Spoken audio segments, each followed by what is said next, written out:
So during COVID, I had a family reach out to me, and they were saying that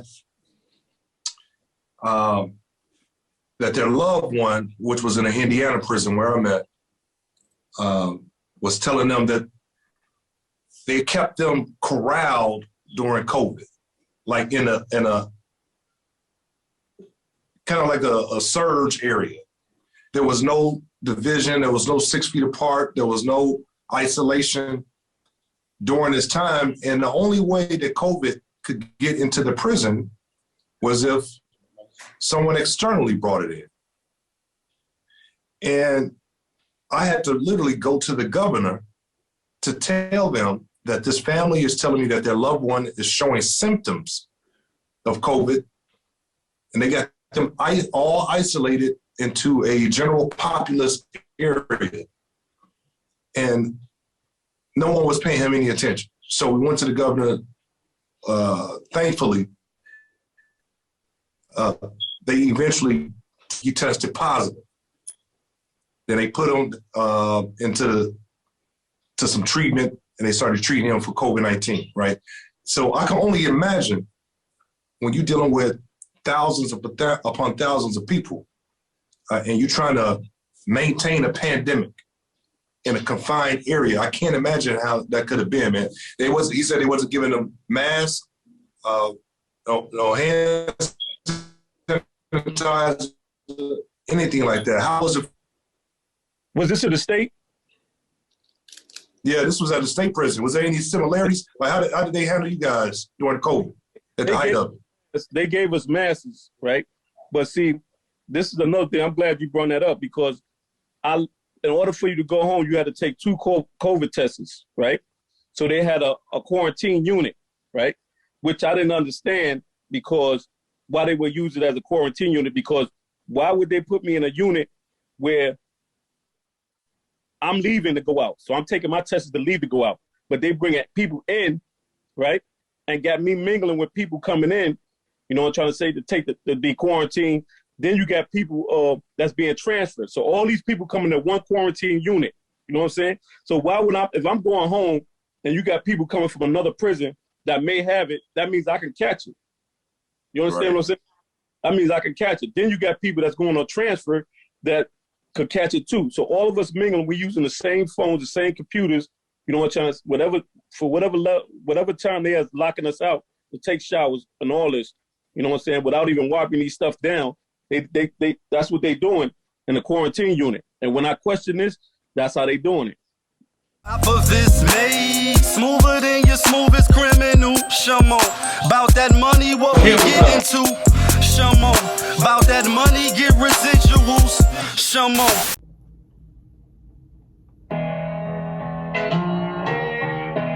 Yes. Yes, 2 times. Y'all know the vibes. They go, ooh la la, ah wee wee. Ooh la la, ah wee wee. She go, ooh la la, ah wee wee. We go, ooh la la, ah wee wee. Ooh la la, ah wee wee. Ooh la la, ah wee wee. Ooh la la, ah wee wee. Ooh la la. Looking for M's like I lost a friend. Hop out of the bed like where the bread. What it do, YouTube? You're now tuned in. Popovich TV. We live, we rolling, we unscripted, we authentic. That feeling back up in here one more again. If it's your first time, then please come on in. Don't be shy. Over here, we deal with sports, hip-hop, interviews, Popovisms 101, and motivation. If that sounds like something you can rock with or your cup of tea, then before you exit and take your ass out of here, for your boy, kindly hit the subscribe button, hit the like button, hit the notification bell so when I upload the videos, you get alerted. Yeah. And if it's not your first time and you've been rocking with the channel because you like the content, you think the content is super dope, you think I be bringing the real, yeah, I do. But you know how we do. You know how I start my show. Tony, there was no other way. We in the end game now. And we is in the end game, people. Happy Saturday. It's a little nice outside with a little breeze, though. But last couple days, you know, we need that. You know what I mean? It's been a little too hot in the hot tub. Make it cooler. Make me sweat. Going to get in the water. Yeah, y'all know what I'm talking about. Eddie Murphy, Saturday Night Live, yeah. But anyway, we in the end game because the Asian dude who shot the 6-year-old boy, that had passed my timeline as well. And like I said, you know, just being busy with it, you know, my own stuff. Every day it's an end game, people. Like every day, literally, I said this before in the other video. That's right. Every day there's an end game. Personal life, your personal life, family, associate, friends, the neighborhood, the world, you know, as a whole. Every day is some end game shit going on where it's like you should have went for the head and the end game happened. So the story with the little kids, as y'all see, you know what I mean, running through the neighbor's lot or whatever, and the Asian dude shot the little boy. Fortunately, only in the arm. He didn't kill him. So he was out on a $10,000 bond bail, and but you're black. If you're black, then you already know this type of shit don't apply to us. Like, you know what I mean? Certain things that's in place for the other man, like, yeah, you know what I mean? The other man, Martin Lawrence and Boomerang on the pool table, yeah, you know, the green is the world, and the white ball knocks the black ball off at the end of the game, and then the game's over, yeah, that part. We don't get the same, you know, in a lot of instances, I'm not going to say all, because that's not true, but in a lot of cases, a lot of instances, we don't get the same treatment. So this dude was out on a $10,000 bail for shooting a 6-year-old boy. Could have killed him. And only because of the public outrage, he's back inside where he should belong. You know what I mean? Fighting his case from the inside. You got brothers that catch bullshit cases, no guns involved, no human person hurt or harmed. $250,000 bail. My bail was $250,000, you know, years ago. You meet people with $500,000 bail, half this. Grandmas can't put the house up and all that. So we in the end game for that. You know what I mean? Like, that story was all the way crazy when I seen it. And it's like, dang, this dude is out after they passed that Asian hate crime bill. Makes you say, are the people in power honoring up? Let's speak about honoring up. So y'all already seen the other video I did, and y'all seen the clip in the beginning of this video before the intro. Pop-up is made smoother than your smoothest cream. Yeah. You know what I mean? Y'all see the other little clip with Lou is talking again with the Senator Eddie Melton and Dame. Shout outs to Dame, aka Dusko Poppington. Harlem stick together, Harlem stand up. You know what I mean? And this content is like I said in the last video, is off his DAMEDASH Studios. He got his own network, and you got to subscribe, and you know, like cable, yeah, like HBO Max, yeah. Like those individual, you know, platforms, you got to pay, and every month, yeah. Well, he got the same thing. Support the brother, you know what I mean? But you're black. So again, this is like part 2. It was broken up into, you know, topics, obviously. But in this particular clip, you know, Lou is, you know, talking about the COVID, how COVID hit, and how they wasn't really prepared, and also the transition. And I want to just give my little thoughts on it. You know what I mean? Y'all know, I know what it's like to lose, to feel so desperately that you're right, yet to fail, like a few times. You know what I'm saying? And let's speak about COVID first real quick, because it's more recent, even though now it's no masses. Some people are wearing masks. Vaccination is ramping up. They're giving out free Mets tickets, free train rides, beer and donuts, all type of shit just for you to get vaccinated. And if you get vaccinated, then yeah, you know, get vaccinated.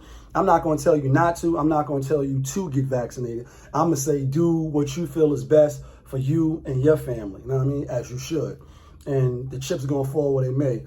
Faith in God first, then after that, everything, you know, move after that. That's how I'm moving anyway. And I'm healthy, you know what I mean? As I can see.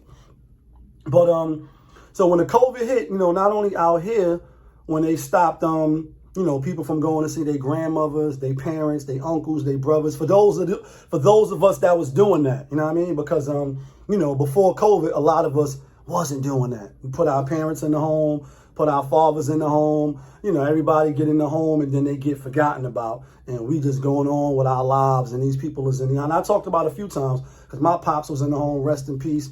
May Allah have mercy on him. My grandmother was in the home, you know what I mean? May Allah have mercy on her and may she rest in peace. And to you, too, who lost people during the pandemic. A lot of people from my area got hit hard with COVID. Like a lot of grandmothers, a lot of mothers, a lot of elderly people was taken off the books, you know what I'm saying, during this time. But they wasn't letting visitors go in. They was doing a lot of not so ethical things, in my opinion. But what you rarely, really heard was on the inside. You know what I mean? Well, I have family on the inside. I got friends on the inside during COVID. They stopped their visits. They stopped the packaging. They stopped everything. And pretty much the only people was coming and going, as you see with what the senator alluded to, was the officers. Prisoners are stationed. They can't go nowhere. If they don't have it, they not getting it. The only way that they was going to get it is if somebody brought it in from the outside coming in. Yet they stopped visits, packages, no masses, like the senator was saying, in certain jails. So it was just like, even before COVID, I seen some of the wildest things in prison.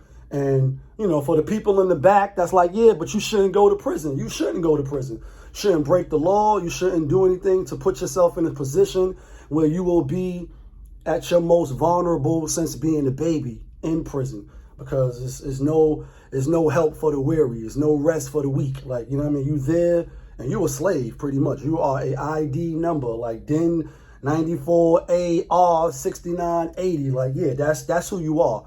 You're not Mr. no more. You're not, who your last name is. Like, we don't hustle for our first name. We hustle for our last. On up. Yeah, like naming them. Yeah, you know what I mean? That part, that slogan, hustle for your last name, not your first. You don't even have none of that. Like, you know what I mean? And if you were a person that, was a scumbag, a shitbag, scum of the earth, as KO used to say, then you was dead in the water in there.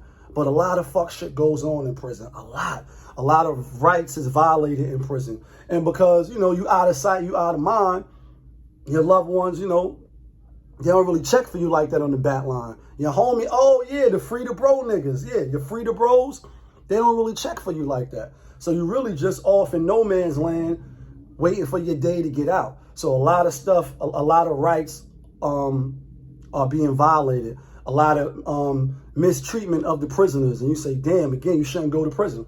But it's innocent people in prison. It may not be a lot, but it's innocent people in prison. That's because the system failed them. Yeah, just because the system is in place doesn't mean that it's right and exact. Doesn't mean that people fall through the cracks and innocent people do, 25 years, 16 years, 17 years out of their life. They got to come home and try to pick up the pieces what was once of their life. Yeah, it's innocent people in prison. It's not just people that did shit to go to prison. So they're subject to the same things that's going on with the guilty people. Right, now you're getting what I'm talking about. Now you're getting it. That's why I'm making the point. It's innocent people in prison. And even if it wasn't, you're there to do your time. You're not there to be mistreated by the people that work there. Do your time, come do your job, go home to your family. Don't try to make it harder for me. I'm already in prison doing time for the crime that I committed. If you're one of those that's not innocent. Yeah, everybody's not innocent as well. Motherfuckers did the crime. They're just acting like they didn't do the crime. I did my crimes and I did the time for them. I wasn't innocent. With that being said, when COVID comes, I can only imagine, because I was on the phone with people on the back line that was there, that, rights was being violated, et cetera, et cetera. The last thing, that the senator was talking about, which is how you transition. And pretty much, when you do a substantial amount of time, you do need to be reacclimated to what's going on in the outside. And before I get to this point, I'll just say this. This is also the downside of going to prison and why you shouldn't go to prison if you can avoid it. Not if you're innocent and you was falsely accused and you look like somebody else that may have kind of sort of did some shit they wasn't supposed to do. Yeah, it's people like that because the witnesses, he did it. No, he's not the one that did it. He just got a big nose, you know what I mean? And yeah, he looked like somebody, but he didn't do it. Somebody else did it. But this is why you don't go to prison if you can avoid it. Because not only do you go to prison and you lose everything, and you may not be looked out for, you may be one of those ones that don't got nobody in your corner. Oh yeah, when you get back out, life still continues. You know what I mean? Yeah, life still got to go on. And the resources is not there for you. The resources is not there. You could do 10 years like I did. When you get ready to go home, they put you in a program called Phase 1, Phase 2, and Phase 3. Matter of fact, I think Phase 1 is like when you first come in. But when you going out, it's definitely Phase 3. Some stuff I don't always remember because it's been a while. When you come home, they put you in Phase 3. And most of the time, it's some old nigga that been in jail for a long time telling you what you got to do when you get out, how it's going to go. And being how I've been in prison a few times, I know how it goes now. So I'm sitting there saying, damn, how this nigga that been down 20 years going to tell me how to do it when I go home, what to do when I go home? He doesn't even know what to do when he go home. And like the senator said. And brother, I don't know how they transition you out, but there should be some type of a transition to help you get your birth certificate, to get your social security card, to get your driver's license, your ID. Because if you just throw somebody out on the street and they don't have any form of identification, they don't have any way to get any health care, they don't have any way to get any of this information to get their life on the right track, you set them up for failure out the gate. Those are some simple things that I think we could do as states and across the country just to help folks transition back into society. And so many prisons are taking away these type of programs where folks are not getting their degrees. They're taking away the scholarship opportunities because I believe if you have a federal offense, you can't get a Pell Grant if you want to go to college. Mm-hmm. Right. Is you, even though you do get an ID, you get a temporary jail ID, and that lasts for 90 days. And when you get out, it's up to you to get your driver's license. You also can go and you also can write the what is it called? The Vital Bureau of Records. I think I'm saying that wrong, but it's the records department where you can get your birth certificate, your social. It takes a while, so you have to do it early. You know what I mean? You have to do it earlier on so that it can get there. But his point was, and I agree, it's nothing really set up for you to win. They don't teach you about no bank account, check-ins, how to work the new phones, the internet, you know, Metro cards, and just regular day activity. And I can tell you, even though you see Lou, you know, talking, he looked like everything is in control. And, you know, everybody is just different. So I don't want to speak for him. But I will say to people that did a lot of time, like myself, when you come home, it's a super adjustment period. It may look like everything is going on and stuff is normal, but it's not. Like when my pops came home, my pops did time as well. You couldn't stand close to him. You couldn't stand close to him. You had to respect the barrier. You couldn't get too close. Up here, mentally, everybody is still processing. It's not the same. I know after I came home and I did my time, that first train ride was crazy. You know what I mean? Like after not being around women or, you know, just the guards, you know, you being away from physical contact, then they let you go 10 years, 13 years, 15 years, and you just go sit on the train, and then a woman sit here, a lady's in front of you holding on to the strap joints, boobies swinging in your face, and it's like, oh shit, I'm home, like, you know what I mean? Like, damn it, man, like all type of thoughts, like Chris Rock, and that, forget what movie it was, but he was always taking the Metro North back and forth to work and seeing different women, and he had thoughts in his head and shit. And Scorpios, we the best.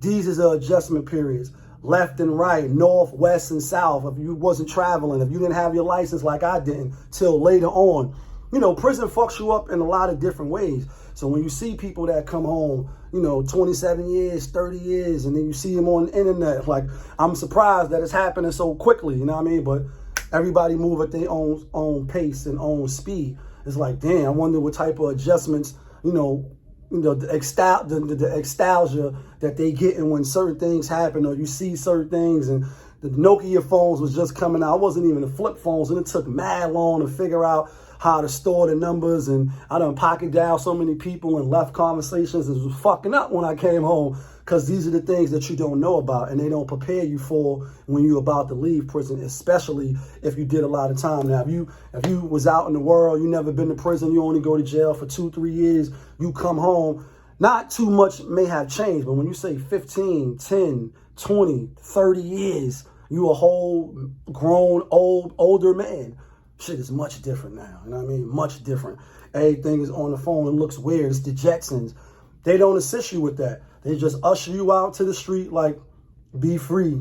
May the force be with you. You know what I mean? And you looking around like, damn, I was in the time stone, stuck in time, and then they just dropped me back, looking like Captain America, coming home, looking around like, yo, this shit is crazy, crazy. Shit crazy. You know what I mean? So, just some stuff to think about. If you know what I mean, if you in that lifestyle and you could just go to jail any given day, or you running with, you know, people that's doing shit they don't supposed to, and you just want to be down, brandy, then they swoop in, swoop everybody up, package y'all off. Now you on Rikers Island, you know what I mean, with the bullshit menu that I told you about. It's not a good thing. And then, you, like I said, you see people like Lou, Farris, Audio, you know what I mean, a lot of good brothers coming home and they telling people like, yo, that's not the wave. The conditions is fucked up. This is fucked up. And I'll say this lastly. When I first went, you know what I mean, in 94, it still was college. It still was certain type of programs to try to help rehabilitate you.